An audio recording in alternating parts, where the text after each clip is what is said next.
वहाँ से फिर 12 में लंदन ओलंपिक्स के मैच देखे, तो तब से आर्चरी शुरू कर दी।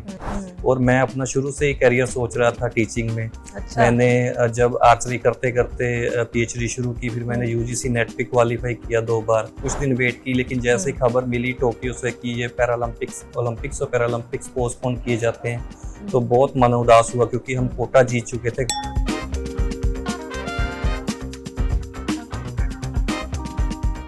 हरविंदर, आपकी भी बड़ी कमाल की जर्नी है। आप पीएचडी हैं इकोनॉमिक्स में, तो ये कहाँ से आपको मतलब एक ये ट्रांजिशन कैसे हुआ? क्योंकि आपकी भी बहुत इंस्पिरेशनल आपकी स्टोरी है। एक डेंगू इन्फेक्शन के बाद किस तरह से एक इंजेक्शन जो है वही आप पर इतना भारी पड़ गया। उसके बाद से एक छोटे ही उम्र में जब जहन में ये सब चीज़ें आती हैं, बहुत कुछ ख्वाब होते हैं जब आप आसपास अपने लोगों को देखते हैं, आपके दिमाग में क्या था कि मैं स्पोर्ट्स करूँगा या मैं पढ़ाई पर ध्यान दूँगा?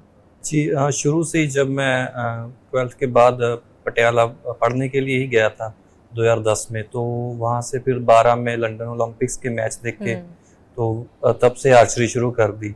लेकिन साथ ही मैंने पढ़ाई को नहीं छोड़ा, क्योंकि जब मैंने घर से परमिशन मांगी थी स्पोर्ट्स की, तो मेरे पेरेंट्स ने मुझे यही कहा था कि बेटा, हमने पहली बात तो पढ़ाई के लिए आपको भेजा है, लेकिन अगर आप स्पोर्ट्स भी करना चाहते हो तो ये अच्छी बात है कि हमें इस बात की श्योरिटी रहेगी कि हमारा बच्चा वहाँ पे गलत संगत में नहीं पड़ेगा, क्योंकि बिजी रहेगा शाम को जो प्री सेशन होता था।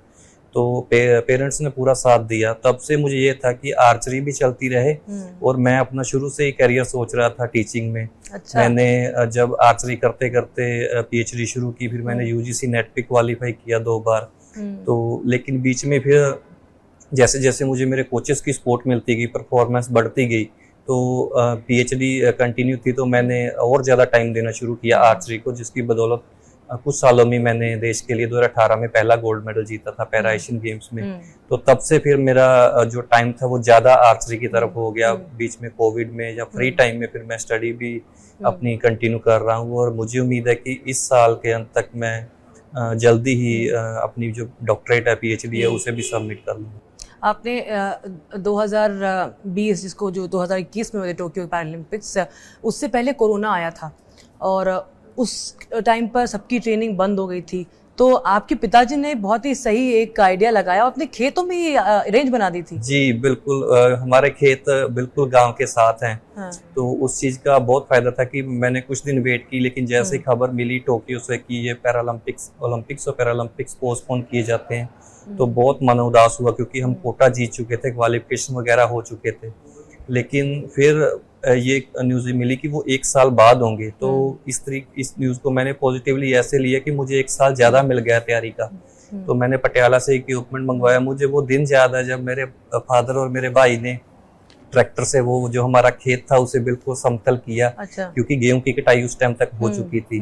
तो बिल्कुल दोपहर में जो हमारे एक पेड़ है खेत में, उसके नीचे मैं खड़ा होके 70 मीटर पे शूट करता था। अच्छा। तो वो मेरे जो गांव वाले थे उनके लिए ये चीज नहीं थी, क्योंकि उनको पता था, लेकिन लाइव नहीं देखा था। तो वहाँ पे छोटे छोटे बच्चे, क्योंकि गर्मियों के दिन थे, बच्चे ज्यादातर रहने आए हुए थे अपनी माँ बाप के साथ, अपने रिलेटिव्स के पास। तो बहुत वहाँ पे हर टाइम कोई ना कोई होता था देखने के लिए। तो वो सारी चीजें सोलो प्रैक्टिस जो हुई मेरी 3 से 4 महीने, उसके बाद साई सेंटर्स खुले, तो उस चीज ने काफी हेल्प की मेरी परफॉर्मेंस को। और मैं आज भी उस चीज को कंटिन्यू रखता हूँ। आज भी मेरे खेत में जगह छोड़ी गई है, वहाँ पे टारगेट आज भी लगा हुआ है। तो मैं वहाँ पे जब भी घर जाता हूँ, चाहे 2-4 दिन के लिए ही सही, मैं प्रैक्टिस करता हूँ।